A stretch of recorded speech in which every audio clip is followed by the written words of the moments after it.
Habari Momi, nangu ni Momi.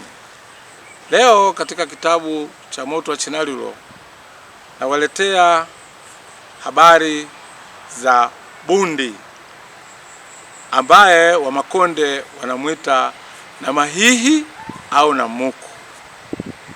Ndege bundi kwa Wamakonde alikuwa anaheshimika sana kipindi hicho kwa namna alivyokuwa anatoa ishara mbalimbali katika maisha ya binadamu.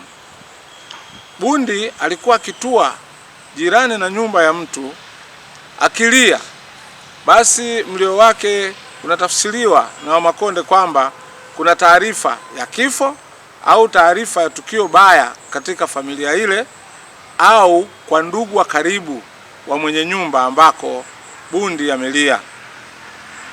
Kitendo cha kutoa taarifa au uwepo wake katika tukio la hali ya tahadhari hiyo, Wamakonde walikuwa na mheshimu sana bundi kwa sababu alikuwa akilia, lazima kesho yake au baada ya muda fulani taarifa za kifo au janga kubwa litokee katika eneo lile.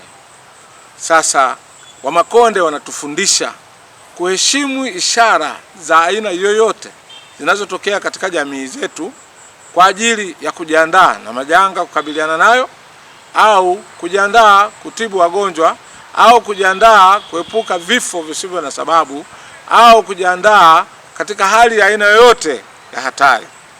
Kwa hiyo Wamakonde wanatukumbusha kwamba katika jamii yoyote, kabla ya tukio baya halijatokea, lazima kuwe na ishara fulani kama walivyokuwa wanaipata kupitia mnyama bundi au ndege bundi ambaye wao wanamuita Namahihi au Namuku.